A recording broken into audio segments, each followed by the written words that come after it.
Hello friends, big news from North Korea. North Korea tests longest-range missile since 2017. North Korea on Sunday fired what appeared to be the most powerful missile it has tested since President Joe Biden took office, as it revives its old playbook in brinkmanship to wrest concessions from Washington and neighbors amid a prolonged stalemate in diplomacy. The Japanese and South Korean militaries said the missile was launched on a lofted trajectory, apparently to avoid the territorial spaces of neighbors, and reached maximum altitude of 2,000 kilometers, 1,242 miles, and traveled 800 kilometers, 497 miles, before landing in the sea. The flight details suggest the North tested its longest-range ballistic missile since 2017, when it twice flew intermediate-range ballistic missiles over Japan and, separately, 3 intercontinental ballistic missiles that demonstrated the potential to reach deep into the American homeland. Sunday's test was North Korea's 7th round of launches this month. The unusually fast pace of tests indicates its intent to pressure the Biden administration over long-stalled nuclear negotiations as pandemic-related difficulties put further stress on an economy broken by decades of mismanagement and crippling U.S.-led sanctions over its nuclear weapons program. South Korean President Moon Jae-in called an emergency National Security Council meeting where he described the test as a possible mid-range ballistic missile launch that brought North Korea to the brink of breaking its 2018 self-imposed moratorium on the testing of nuclear devices and longer-range missiles. Japanese Defense Minister Nobuo Kishi also told reporters that the missile was the longest range the North has tested since its Hwasong-50 ICBM in November 2017. North Korean leader Kim Jong-un chaired a ruling party meeting on January 20, where senior party members made a veiled threat to lift the moratorium, citing what they perceived as U.S. hostility and threats. The latest launch suggests Kim's moratorium is already broken, said Lee Chun-jun, a missile expert and honorary research fellow at South Korea's Science and Technology Policy Institute. In his strongest comments toward the North in years, Moon said the situation around the Korean peninsula is beginning to resemble 2017. When North Korea's provocative run in nuclear and long-range missile testing resulted in an exchange of war threats between Kim and Trump. Moon said the North's latest moves violated UN Security Council resolutions and were a challenge toward the international community's efforts to denuclearize the Korean peninsula, stabilize peace and find a diplomatic solution to the nuclear standoff.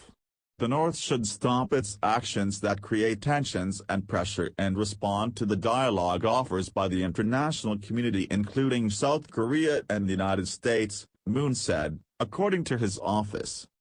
Moon had ambitiously pushed for inter-Korean engagement and held 3 summits with Kim in 2018 while also lobbying to set up Kim's first summit with Trump in 2018, where they issued vague aspirations for a nuclear-free peninsula.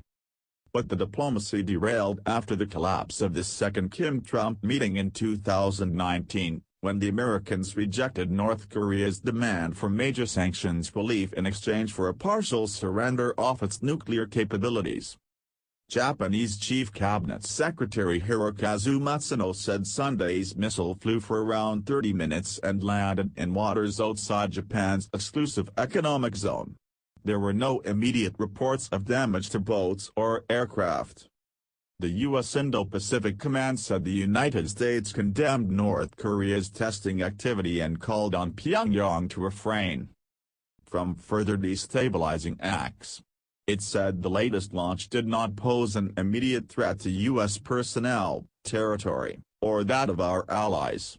Takehiro Funakoshi, Director General for Asian and Oceanian Affairs at Japan's Foreign Ministry, discussed the launch in separate phone calls with Son Kim, Biden's special envoy for North Korea, and No Kyu-duk, South Korea's nuclear envoy.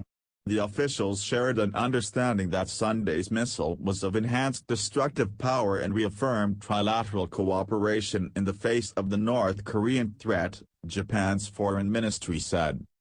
Experts say the North could halt its testing spree after the start of the Beijing Winter Olympics next week out of respect for China, its major ally and economic lifeline.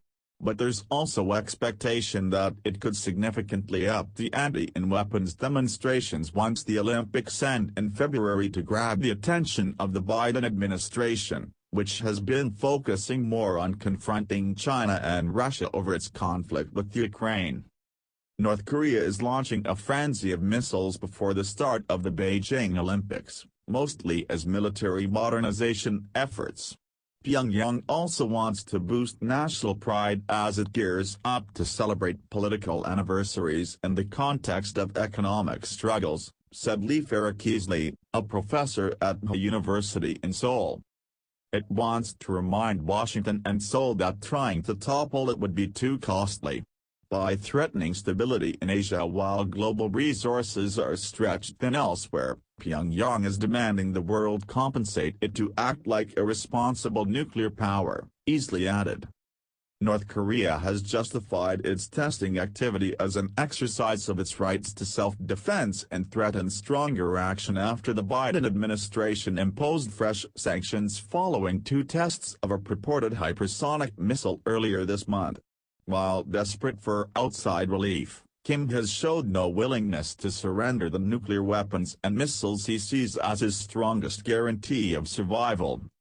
Analysts say Kim's pressure campaign is aimed at forcing Washington to accept the North as a nuclear power and convert their nuclear disarmament trade diplomacy into negotiations for mutual arms reduction. Kim last year announced a new 5-year plan for developing weapons and issued an ambitious wish list that included hypersonic weapons, spy satellites, solid-fuel intercontinental ballistic missiles and submarine-launched nuclear missiles. State media said Friday that Kim visited an unspecified munitions factory producing a major weapons system, and that the workers pledged loyalty to their leader who smashes with his bold pluck the challenges of U.S. imperialists and their vassal forces. Please subscribe Trending News Channel. Thank you for your